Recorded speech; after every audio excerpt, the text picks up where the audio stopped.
अपने बच्चों का पालन ऐसे करो कि आपके बच्चे अपने बच्चों को आपकी कहानी बड़े गर्व से सुनाएं।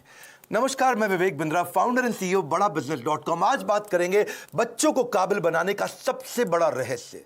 और वो क्या है सबसे बड़ा रहस्य? पेरेंटिंग की बात करेंगे। आज ऐसे टिप्स दूंगा, हिल जाएंगे। अभिमन्यु को चक्रव्यूह भेदने की सारी कला मां के गर्भ में ही सीखने का अवसर मिल गया था।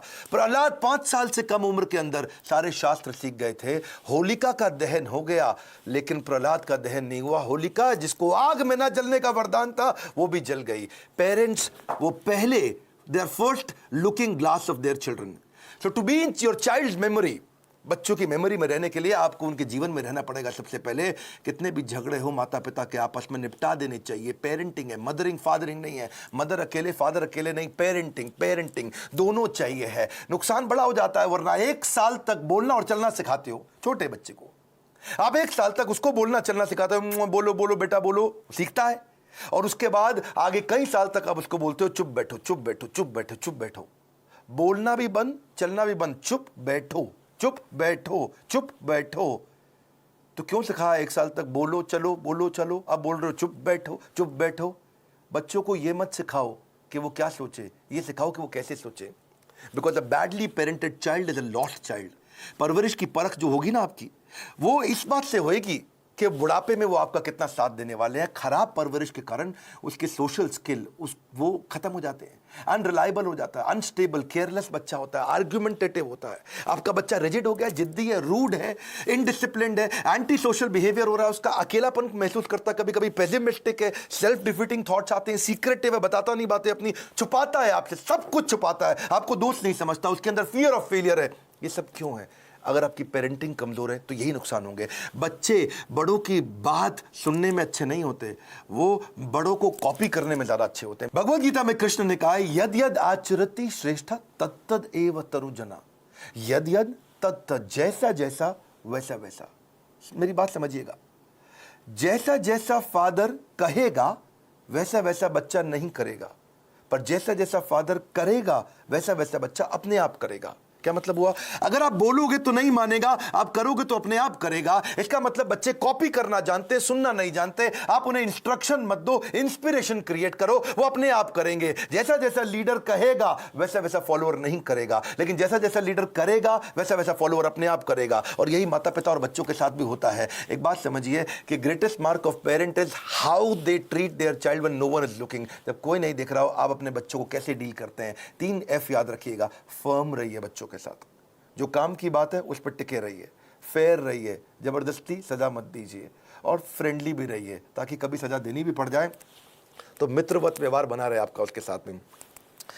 टेक्निकली ना 4 प्रकार के माता पिता होते हैं, मेरी बात को समझना। एक होते हैं अथॉरिटेरियन, जैसा बोला वैसा कर, जितना बोला उतना कर, ये अथॉरिटी है। एक होता है डेमोक्रेटिक, मिल बांट करके बात करते हैं, बच्चों की सुनते हैं। पहले के ज़माने में अथॉरिटेरियन चलता था, आजकल डेमोक्रेटिक ज़्यादा ठीक रहता है। डेमोक्रेटिक मतलब बच्चों को इन्वॉल्व करें, उनको इन्फॉर्म ना करें, बच्चों के साथ मिलकर चर्चा करें, उनके साथ समय बिताएं, उनकी भी सुने, अपनी भी सुनाएं। और एक और होते हैं परमिसिव, तेरा जो मन करता है कर ले, उसको जो चाहिए उसको दिला दिया, उसको जैसा गिफ्ट चाहिए उसको वैसा दे दिया, जो गाड़ी बाइक मांगता तुरंत दे दिया, जो मोबाइल चाहिए तुरंत दे दिया। परमिसिव, कोई मतलब ही नहीं है। लेकिन इससे भी ज़्यादा खराब है निग्लेक्टफुल, अनइन्वॉल्व। वो क्या है? बच्चा क्या कर रहा है, किससे दोस्ती कर रहा है, किसके साथ उठता बैठता है, कोई जानकारी नहीं है। कंप्लीटली नेग्लेक्ट कर रहे हैं। आप कौन है? अथॉरिटेरियन है, जितना बोला उतना कर। डेमोक्रेटिक है, मिल बांट के रिश्ता बनाते हैं। परमिसिव है, जो करना है कर। नेग्लेक्टफुल, पता ही नहीं है कि क्या कर रहा है वो। तो 4 में से सबसे अच्छा है डेमोक्रेटिक पेरेंट होना। बिकॉज आप नहीं तो बच्चा बर्बाद हो जाता है, वो झूठ बोलना शुरू कर देता है। और अगर वो ज्यादा झूठ बोल रहा है, इसका मतलब आपने बहुत रिएक्ट किया था उसकी पुरानी गलतियों के ऊपर, और फिर वो सीक्रेटिव हो जाता है और अपनी बातें नहीं बताता। मैदान में हारा हुआ इंसान तो जीत सकता है, लेकिन मन से हारा हुआ इंसान कभी नहीं जीत सकता। तो मन से ना हारे बच्चा। अब सुनिए पेरेंटिंग के असली टिप्स। पहला टिप, इनकरेज करिए अपने बच्चे को, वो बचपन से इनोवेटिव थॉट प्रोसेस बिल्ड करें।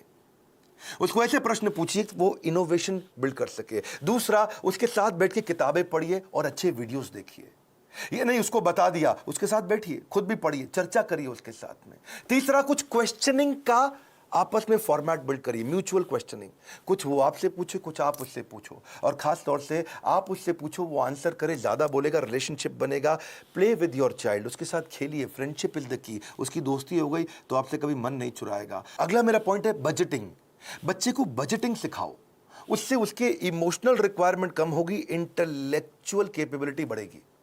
बजटिंग का मतलब क्या हुआ, आप उसको बता सकते हो कि भाई तुम्हें 500 रुपया हफ्ता दूंगा, उदाहरण है, आप अपनी कैपेसिटी के हिसाब से डिसाइड कर लो। 500 रुपया हफ्ता मतलब 2000 रुपया महीना मिलेगा तुमको। अब तुम्हें कोई गेम खरीदनी है, कोई खिलौना खरीदना है, बहुत इच्छा कर रही है, लेकिन तुम्हारे बजट में नहीं आता, तो तुम 1 महीना रुको, अगले महीने जब तुम्हारे पास 2000 की जगह 4000 हो जाएंगे तब खरीद लेना। अगर वो 6000 का है तो 3 महीना रुको, 3 महीने बाद खरीद लेना, पैसा इकट्ठा करो। इससे वो अपनी इमोशनल डिजायर्स को रेगुलेट करना सीख पाएगा। उसको बचपन से आपने थोड़ा थोड़ा फाइनेंस सिखा दिया, वो बचपन में ही कैलकुलेटर लेकर के समझने लग जाएगा, हिसाब लगाने लग जाएगा। उसको लर्निंग, स्पीकिंग, रीडिंग, राइटिंग, इसको बोलते हैं LSRW, इसकी प्रैक्टिस कराओ। अब कभी भी अगर कोई कहानी भी सुनानी हो बच्चों को, तो कहानी किसकी सुनाओ, कुछ हेल्दी फूड के बारे में, खाने की ईटिंग हैबिट्स के बारे में, या कुछ सक्सेस के बारे में कहानी सुनाइए। क्वेश्चन आंसर की टेक्निक बहुत काम आती है। उसको सिनेरियोज देकर के क्वेश्चंस करो कि अगर ऐसा हो तो क्या करना चाहिए, ऐसी परिस्थिति में क्या करना चाहिए, तो वो सोचेगा। जब वो अच्छा सोचेगा, उत्तर देगा आपको, तो अपने आप सफल होगा। उसको पैशन ओरिएंटेड कंटेंट दिखाओ। उसका वीडियो गेम खेलने का मन करता है, उसके अंदर देखो स्किल क्या है, उस स्किल के हिसाब के वीडियोज उसके साथ बैठ के देखो, उस स्किल के हिसाब के उसको स्किल की ट्रेनिंग भी दिलाओ।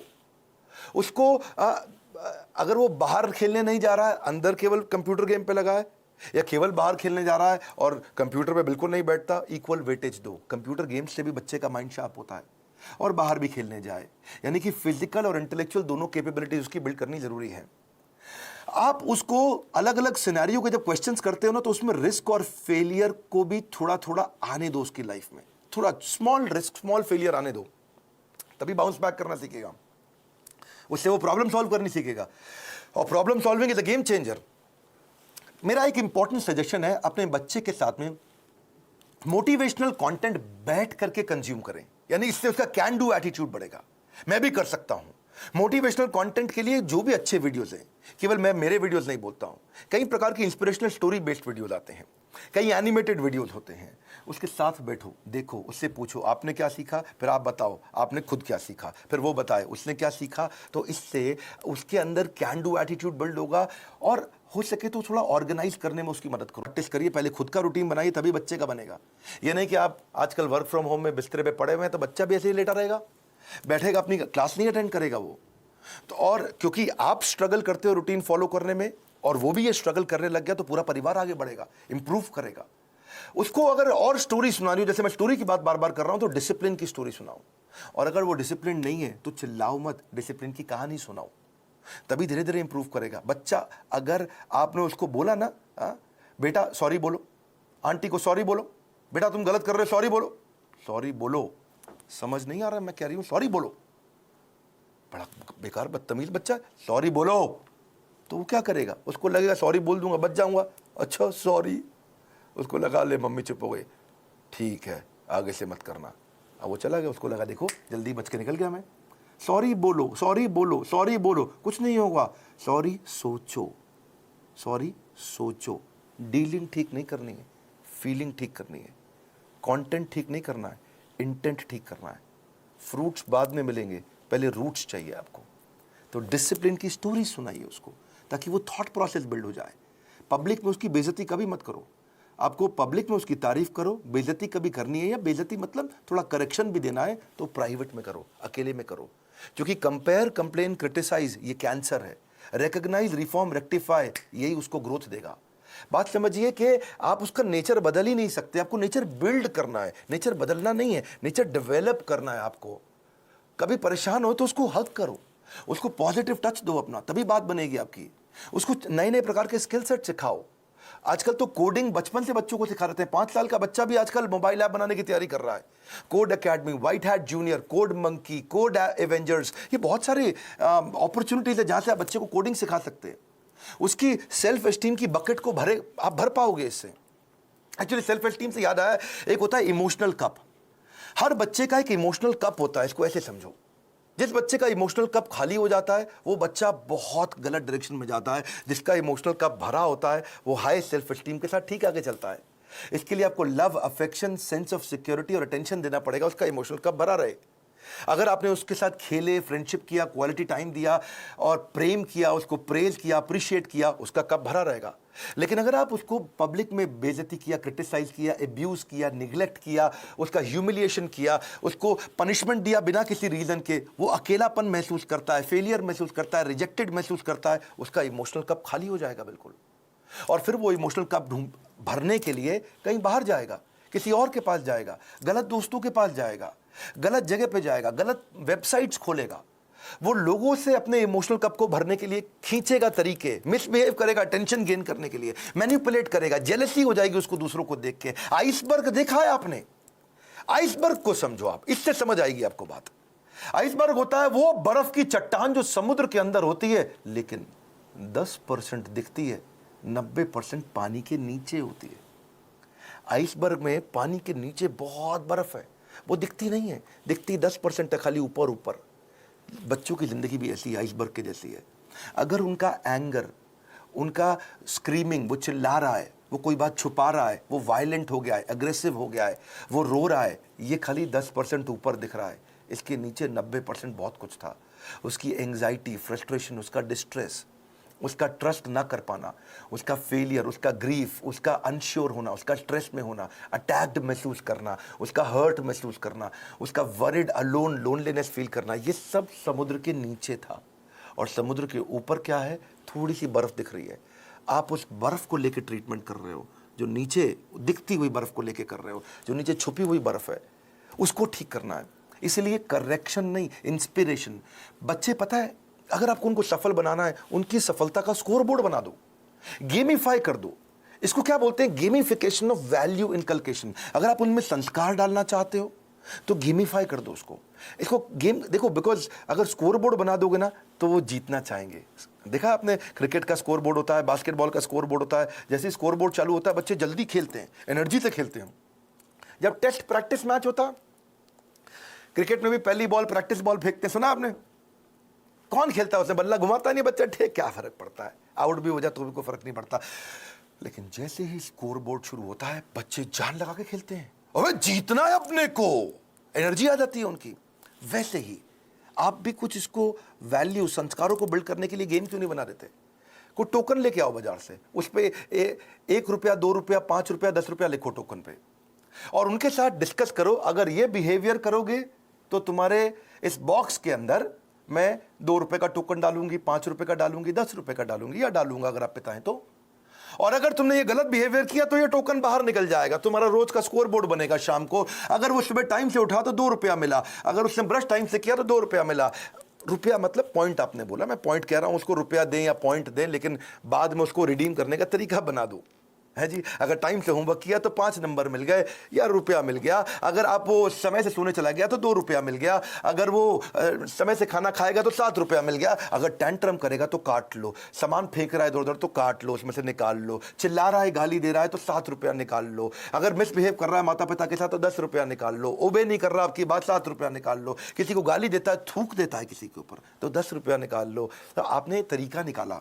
इससे क्या होगा, शुरू शुरू में तो पॉइंट गेम के चक्कर में वो अच्छे बिहेवियर्स को प्रैक्टिस कर जाएगा, पर आने वाले समय के अंदर वो उसकी आदत बन चुकी होगी, वो उसके बिहेवियर में, उसकी प्रैक्टिस में आ चुका होगा, और फिर उसकी लाइफ, इसको बोलते हैं गेमिफिकेशन।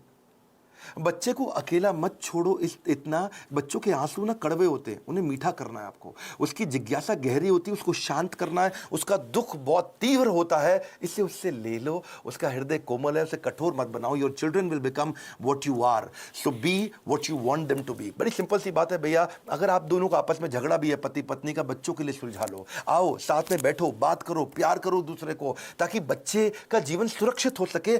ये फादरिंग नहीं है, मदरिंग नहीं है, ये पेरेंटिंग है। गलती किसी की भी हो, आप दोनों में से ईगो को साइड में रखो, बच्चे को और सिखाओ, आगे बढ़ाओ। हमने भी बच्चों के लिए बहुत प्रोग्राम्स बिल्ड किए हैं।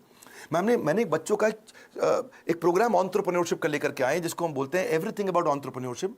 और वो स्टूडेंट्स के लिए, अर्ली एज से बच्चे सीखते हैं कि वो कैसे छोटा छोटा बिजनेस शुरू कर सकें, कैसे पहले 100 कस्टमर को अट्रैक्ट करें, कैसे वो अपनी सेल्फ कोचिंग डायरी बनाए, कैसे वो कंपटीशन को समझे, कैसे वो प्रोडक्टिव हो सके, कैसे वो अपनी कम कॉस्ट के अंदर बिजनेस शुरू करें, बिजनेस को प्लान कैसे करें, फाइनेंशियल डिसिप्लिन क्या होता है, कॉस्ट को कैसे ऑप्टिमाइज करते हो, low cost marketing, low cost branding क्या है, $0 मार्केटिंग क्या है, 60 सेकंड में सेल्स की पिच कैसे दे दी जाए, सेविंग्स को वेल्थ कैसे बनाए, कंपनी को शुरू कैसे करते हैं, कंपनी फॉर्मेशन का तरीका क्या है, 2-4 लोगों को अगर हायर भी करेगा शुरू में तो एफिशिएंसी कैसे बिल्ड करेगा, हाई परफॉर्मेंस कल्चर कैसे लेके आएगा, स्कोरबोर्ड्स अपने कैसे बनाएगा, एम्प्लॉइज़ को एंटरप्रेन्योर कैसे बनाएगा, कंज्यूमर इनसाइट क्या होती है, कस्टमर को कैसे समझेगा, प्रोडक्ट बनाने का तरीका क्या है, कम खर्चे में बिजनेस शुरू करने के सारे आइडियाज, चाहे वो चैटबॉट बनाएं, फ्री के चैटबॉट मिलते हैं।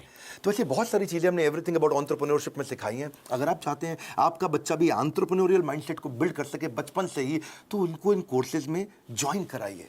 इस समय बच्चों के लिए हमने 50% डिस्काउंट रखा हुआ है। और अगर ये पेरेंटिंग के टिप्स आपको काम आ रहे हैं, मैं रिक्वेस्ट करता हूं सोचो ये किस किस को काम आ सकते हैं।